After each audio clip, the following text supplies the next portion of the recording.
Coffee হাউসে উত্তর কোণ বলতে গেলে বাঙালিদের কন্ট্রোলে। অনেক দিন পর সবাই মস্ত জোর আড্ডা চলছে। কথা হচ্ছিল দেবানন্দকে নিয়ে।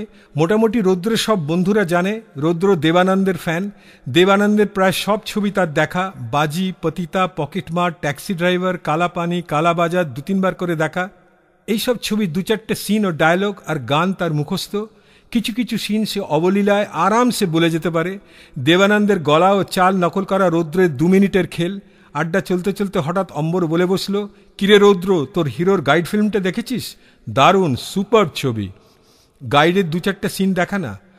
অম্বরের এই কথাটা শোনা মাত্র প্রায় সবাই রৌদ্রকে একটা সিন করার জন্য রিকোয়েস্ট করতে লাগলো। হবে হবে, দাঁড়া, 1 কাপ কফি হোক, মশালা বাড়া আনা। মায়াদি উঠে এসে রৌদ্রের হাত ধরে বলল, এই রৌদ্র, গাইডের একটা সিন কর না, অনেকদিন তোর অ্যাক্টিং দেখিনি।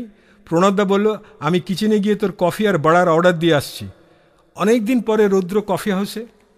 আজ সত্যি তার মেজাজ শরীফ, মৌসুমটাও সুহানা। এই সেপ্টেম্বর মাসের শেষের দিকটায় দিল্লিতে গজব মৌসুম, না গরম না ঠান্ডা।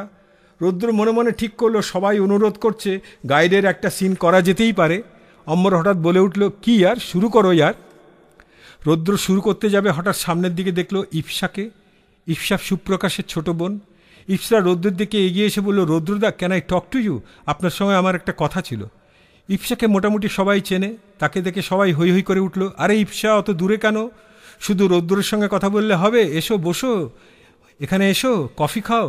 তারপর সুপ্রকাশের খবর কি? সে কি আসছে এখানে? এসব কথার কোনো কানই দিল না ইপসা। মুখ গোমরা করে একপাশে দাঁড়িয়ে রইল। ইপসা যে একটু আলাদা সেটা মোটামুটি সবাই জানে।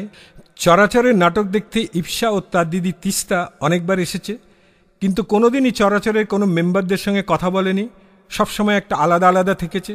সুপ্রকাশ যতটাই দিলখোলা, ওপেন, সহজ, ওর বাড়ির লোকেরা ঠিক তার উল্টো, অপোজিট। একটু ঘমণ্ডি, সবসময় একটা এয়ার নিয়ে চলে। তার একটা কারণ হলো, সুপ্রকাশের বাবা দিল্লির নর্থ ব্লকে মস্ত অফিসার। তার তাঁবে প্রায় 1000 খানেক লোক কাজ করে। সুপ্রকাশের বাড়িও বিরাট বড়। অশোকা রোডের 7 নম্বর বাংলোর সরকার সাহেবকে কে না চেনে। রৌদ্র চেয়ার ছেড়ে ইপসার কাছে যেতেই ইপসা খুব গম্ভীর গলায় বলল, আপনারা এখানে খুব গপসপ করছেন। এদিকে জানেন দাদা 3 দিন হলো বাড়ি ফেরেনি। মা ভীষণ কান্নাকাটি করছেন, বাড়িতে ভীষণ টেনশন। দিদি বলল, আপনার সঙ্গে কথা বলতে। মা বাবা আপনার সঙ্গে কথা বলতে চান। রৌদ্রের কাছে সুপ্রকাশের 3 দিন বাড়ি না ফেরা সম্পূর্ণ অপ্রত্যাশিত। রৌদ্র সত্যিই অবাক। এরকম ইররেসপন্সিবল সে তো নয়। সে একটা কলেজে পড়ায়, চরাচরের সম্পাদক। সে বাচ্চা ছেলে নয়। নিশ্চয়ই কিছু একটা ঘটেছে। সত্যিই চিন্তার ব্যাপার। কোনো অ্যাক্সিডেন্ট নয় তো? অ্যাক্সিডেন্ট হলে নিশ্চয়ই একটা খবর পাওয়া যেত, কারণ রৌদ্র জানে সুপ্রকাশের কাছে তার কলেজের আইডেন্টিটি কার্ড সবসময় থাকে। তাহলে যাই হোক, সুপ্রকাশ তার বন্ধু, এখনই কিছু করা দরকার। ইপসার দিকে খুব মনোযোগ দিয়ে তাকালো রৌদ্র।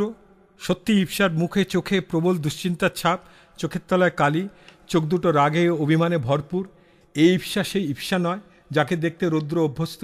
ইপসা ও তার দিদি তিস্তা সত্যিই অপরূপ সুন্দরী, প্রায় পরীদের পর্যায়ে। রৌদ্র ভাবল, কোথায় সেই মেমেদের মতো মুখমণ্ডল। চিন্তায় টেনশনে ইপসাকে পুরনো পুতুলের মতো লাগছে। কাল আপনি আমাদের বাড়িতে একবার আসুন প্লিজ। হ্যাঁ, আমি নিশ্চয়ই যাব, তবে তুমি একটু দাঁড়াও, আমি বাবলুদা, দিলীপ, সুশান্তকে জিজ্ঞেস করি ওরা কিছু জানে কিনা। রৌদ্র আড্ডার আসর ফিরে এসেই বলল, এই জানিস সুপ্রকাশ 3 দিন বাড়ি ফেরেনি? তোরা কেউ কিছু জানিস? ওর বাড়িতে হেভি টেনশন। সুপ্রকাশ 3 দিন বাড়ি যায়নি শুনে সবাই অবাক। মানসী বলল, আরে কোথাও কিছু একটা কনফিউশন হচ্ছে। সুপ্রকাশ তা না বলে কোথাও চলে যাবে এটা হতেই পারে না। কাউকে নিশ্চয়ই বলে গেছে বাড়িতে জানিয়ে দিতে, সে নিশ্চয়ই জানায়নি। অম্বর বলল, একবার স্মৃতিকে জিজ্ঞেস করলে হয় না? আমি দিন 3 আগে সুপ্রকাশ আর স্মৃতিকে গোলমার্কেট বাসস্টপে আড্ডা মারতে দেখেছি। রৌদ্রর মনে হলো কোথাও একটা গোলমাল হয়েছে। সুপ্রকাশ তো এরকম ইররেসপন্সিবল কাজ করবে না। ইপসা সেই যে দূরে দাঁড়িয়ে রইল, অনেক অনুরোধ করা সত্ত্বেও একবারের জন্য কাছে এলো না। মানসী মায়া ইপসাকে ডেকে বলল, শোনো ইপসা, অত চিন্তা করো না, তোমার দাদা কাউকে নিশ্চয়ই বলে গেছে, সেই খবর দেয়নি। আমরা সবাই এখন খবর করছি, তুমি এত চিন্তা করো না। এসো, বসো এখানে, 1 কাপ কফি খাও, এসো এখানে। আমরা কালকের মধ্যে দেখো ঠিক খবর এনে দেবো। ইপসা কিন্তু কাছে এলো না, সেই দূরেই দাঁড়িয়ে রইল। তারপর হঠাৎ চিৎকার করে বলে উঠল, আপনাদের আমি চিনি, you will do nothing, I don't trust you all. তারপর রৌদ্রের দিকে তাকিয়ে খুব গম্ভীর গলায় বলল, রৌদ্রদা, কাল আপনি একবার আমাদের বাড়িতে আসবেন। ইপসার এই ধরনের ব্যবহার রৌদ্রের কাছে একদম আশাতীত। গজব ইয়ার, এ কী অসভ্যতা! এইভাবে আমাদের সঙ্গে কথা বলার অধিকার তাকে কে দিয়েছে? সুপ্রকাশ বাচ্চা ছেলে নয়, সে যদি বাড়িতে না বলে কোথাও যায় তার জন্য কি আমরা রেসপন্সিবল? রৌদ্র সাধারণত রাগে না, কিন্তু আজ সত্যি তার রাগ হলো। ইপসার দিকে একটু গলা চড়িয়ে বলে ফেলল, শোনো ইপসা, তুমি আমাদের সঙ্গে এইভাবে কথা বলছো কেন? সুপ্রকাশ যেমন তোমার দাদা, সে আমাদেরও তো বন্ধু। আমি কাল তোমাদের বাড়ি যাব ঠিকই, কিন্তু you should not talk to us like this. You should be sorry, you should apologize.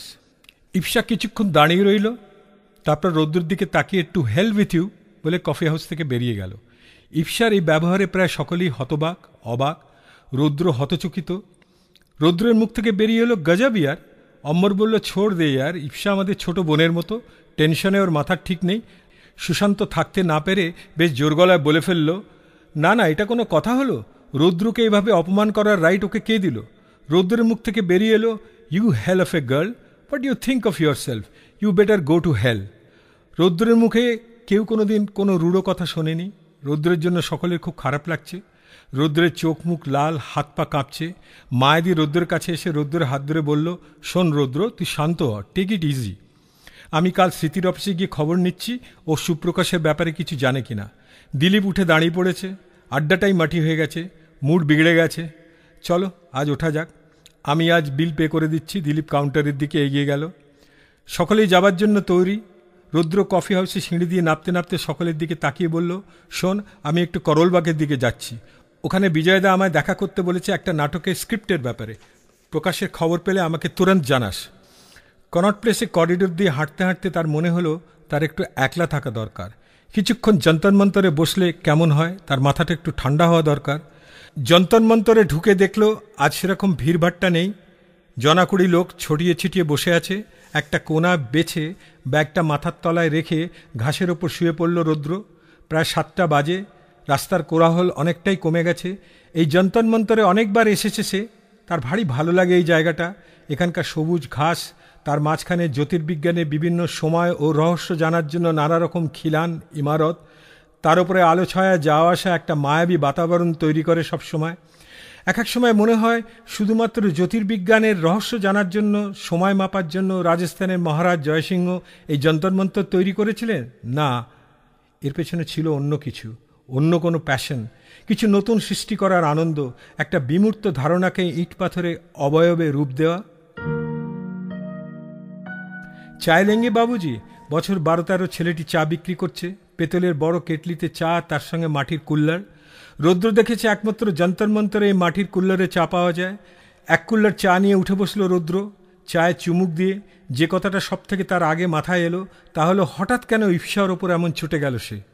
ইপসার ওপর তার এত রাগ তো হওয়া উচিত নয়।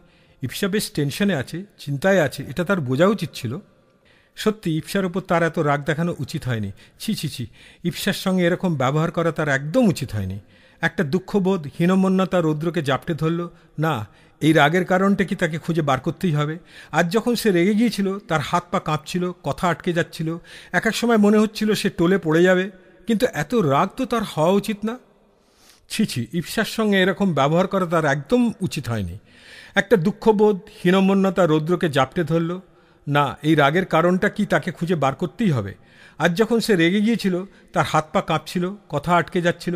এক এক সময় মনে হচ্ছিল সে টলে পড়ে যাবে। কিন্তু এত রাগ তো তার হওয়া উচিত নয়। ইপসা যাই বলুক, সে সুপ্রকাশের বোন, এটা তার ভুলে যাওয়া একদম উচিত